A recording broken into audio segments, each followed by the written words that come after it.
Welcome back to MMA Oddsbreaker. Today we're talking to Patrick Cummins, getting ready to fight OSP, Ovince St. Preux, coming up here on Fox 15, April 18th. Patrick, we haven't interviewed each other, or I haven't interviewed you before. We haven't spoken to each other in quite a long time. How are things going for you right now down in California? And what's it been like training in that situation? Because you were in the sport, out of the sport for a little bit, got back into the sport, so it was a major change as far as technique and thought process and how the fight game was approached.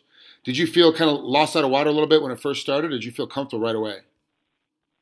I've always said, growing up wrestling, and I was kind of an undersized heavyweight, and at the time there was some really, really great heavyweights wrestling, and those guys. I mean, there was maybe one or two guys that I could just never beat, and I always said to myself, man, if I could just punch this guy, if punching was legal in wrestling, I feel like I could win.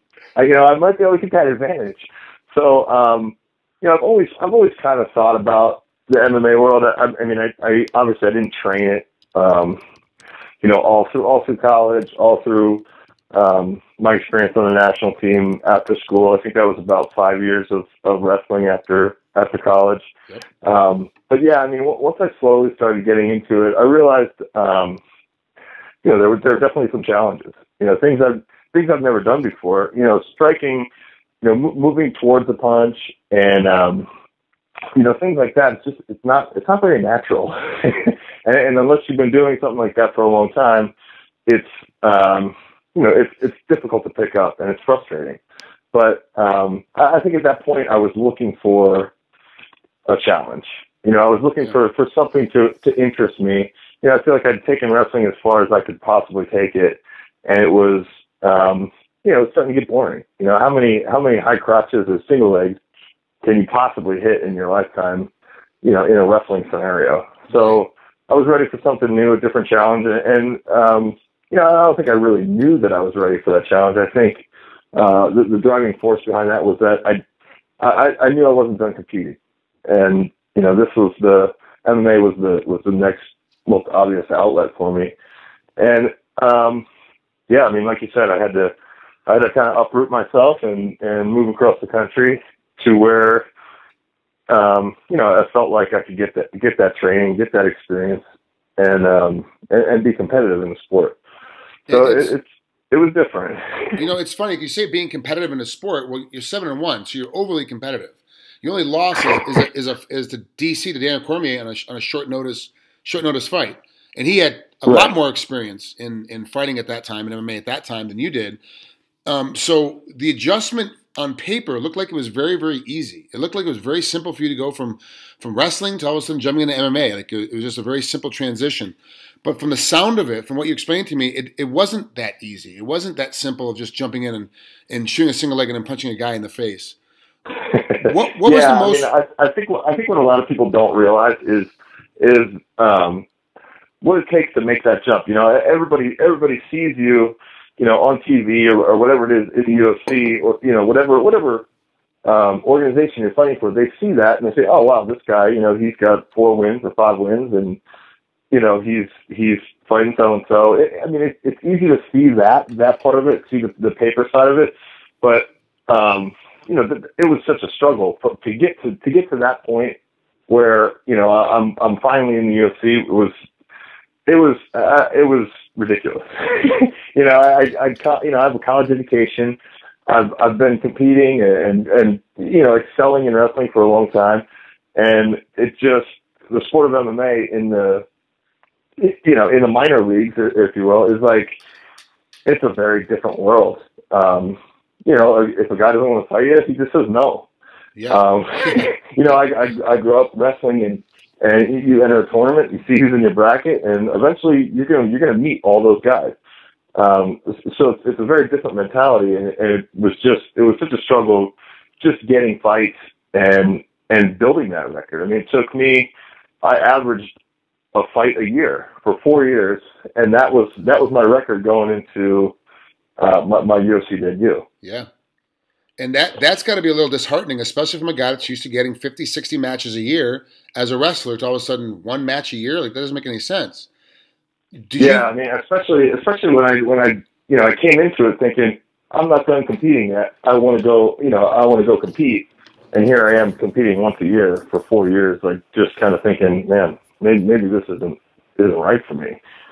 And that's really the kind of the story for most high level wrestlers that made the jump in MMA, that they got stuck. Just wasn't any competition coming in. It was and that becomes even more frustrating. So now you're frustrated because you're not getting as many fights as you were hoping, and you're trying to learn brand new techniques that you never thought about. Neck cranks and head chokes and triangles and arm bars and a 1-2 and a cross, and it's just so much more being learned. Was there any point during that time before the UFC made that phone call to you? Was there a point where you're like, you know what, I might have to step away from the sport? Oh, yeah, absolutely. I mean, it wasn't until the bitter end. And it was, I mean, I think a lot of people know my story of working in a coffee shop and getting that call from Dana White, and making things happen for me in the UFC. But, I'd say a week before that call, I just thought, man, I mean, I knew going into the sport, I had a bunch of savings, and I thought, okay, I'm going to invest in myself. I believe in myself. I know I can go out there and compete with these guys. There's no question in my mind. So, I kind of decided, okay, I'm going to invest in myself. I know I'm not going to make a bunch of money, but I'm going to get by, and I'm going to get to where I need to get to. Focusing 100% on training. Like I said, I didn't want to have a job kind of dragging me down. I didn't want to train guys on the side and be in the gym more than I should have been. I really just wanted 100% focus on myself. And towards the end, I said, a month before I got that call, I looked at my credit card statements and my bank account, and I just thought, man, I'm broke. This is ridiculous. I'm in debt, and I need to do something. I need to start supplementing myself somehow. And so I took a job, and it was part-time work, and I was getting paid minimum wage, but it was something, and it was still keeping my dream alive. And but at a certain point, that was taking a toll on me. I was working. I was getting up at 3:00 in the morning. Working a shift from 3:30 to 9:30. Going straight to training. Taking a nap in the middle of the day, training again in the evening, and going to bed as early as I possibly could so I could get up again at 3 a.m. So it's just like, wow. I mean, there's a point where you're just like, you burn the candle both ends. You can't possibly keep that up. So I did that for about 3 weeks, 4 weeks, and then I finally just thought, you know what, I'm not I'm not in the position where I want to be. I'm working in a drive-through at a coffee shop. This isn't at all where I thought my life would be. I'm 33 years old. This is nothing what I had planned for myself. I feel like I'm letting myself down. I'm letting people around me down, and I just kind of thought, you know what, maybe I'm just kind of I'm blinded by the stream. Maybe it's time to move on. And I had that thought for a good 2 weeks, but I just there was something in me just kept me going. It was like, just put one foot in front of the other, do what you can. Don't let the dream die. And it's just like they say, at the darkest times, that's when you get the biggest that biggest jolt of energy, or you get that spark that you need. And man, I needed it bad.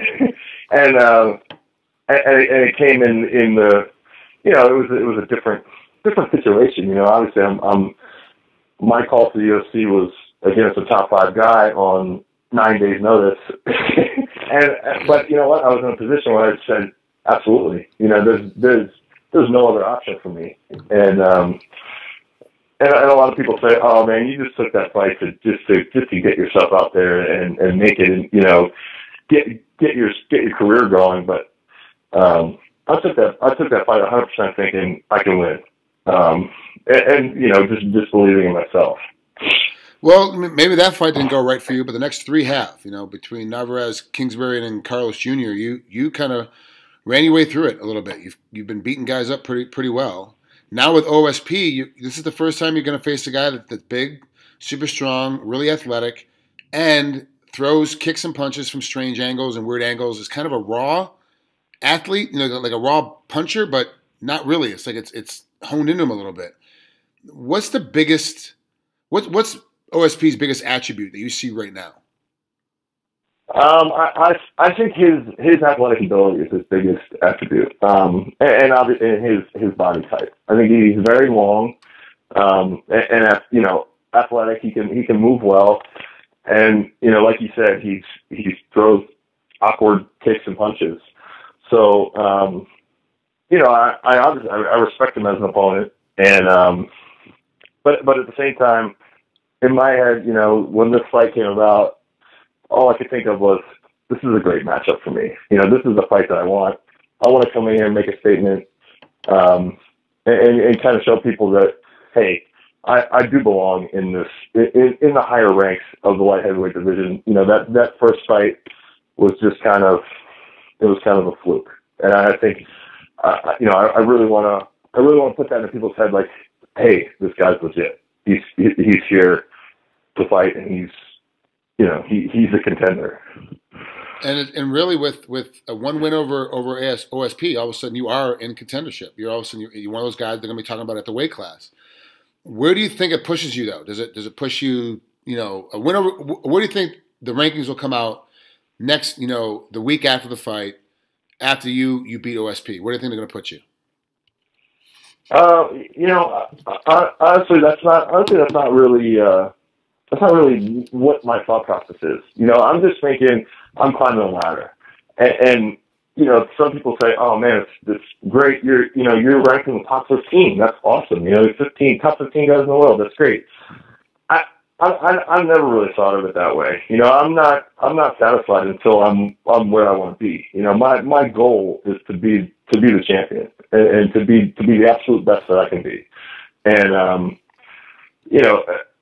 where they rank you, it's really, to me, that's not what I'm after. I'm not after.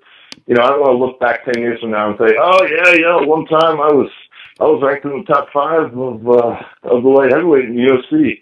That's not what I'm after right now. All I want is to chip away at this division and just, like I said, slowly climb the ladder and get myself into title contention. And then, I want to hold that belt. And that's, it's really within your reach. That's something you can kind of put together and pull off, not easily, but it's definitely going to take a little bit more time to figure it out. And having reps, just like we did with wrestling, having reps inside that cage of getting things put together. As far as the three things you got to learn technique wise, striking, grappling, and wrestling. Wrestling is your base. Which one was harder for you to learn, to feel real comfortable with? Was it the submission portion of the game, or was it the striking portion of the game that gave you the most problems? I think the submission part of it came pretty quickly to me. That's kind of an easy translation. But so yeah, definitely the striking is different. That's kind of the part of it that I think this is pretty unnatural. It's an unnatural movement. If you're familiar with boxing, you know that it's not. You really need to train yourself to do that. And but at the same time, I think I have a lot of natural attributes. I'm not afraid to stick my nose in there and take a punch. When I get hit, I keep moving forward, and I think that's like one of the my coaches early on tested me, and when they put me against a guy that was clearly better than me on my feet, and it was like, okay, let's see what you can do. And I get tagged with a combination, but every single time it was, you know, I wouldn't shy away. It was, I'm gonna get right in your face, and you know, kind of that reaction took over, and I think that's what they wanted to see. But as far as you know, the movement on my feet, I feel great. The footwork comes easy. It's now just kind of blending things together, really. You know, transitioning wrestling to striking and vice versa. So I think that's the biggest adjustment, and I think a lot of people getting into MMA kind of do things segmented that way. You know, that, oh, I got to train my boxing, I got to train my wrestling, got to train my jiu-jitsu. They're not working on the transition, and I think that's where my game is kind of elevated. That's where I made up a lot of ground within those transitions. Patrick, thanks for coming on here, man. It's been great talking to you. I'm really happy I finally got a hold of Ryan Parsons and get you in for an interview. It's been long coming. I'm glad I finally did it. Now every time that you fight and every time after you get done fighting, we'll be talking again. It's always great to see a wrestler make a jump and make adjustments into MMA and be able to, you know, continue a career, continue when they're not done competing, because wrestling is becoming a young man's sport, and being able to do something, you know, into your mid to late 30s now. You're still in your early 30s, so you have some time left. Yeah, no, thank you. I appreciate the opportunity to chat with you. I know, you know, we've met a long time ago, and now finally it's great to do this officially. So I appreciate it, man. Thank you. Thanks, Pat. You have a great rest of your training camp. We'll talk again soon. Good deal. Thanks a lot, Frank.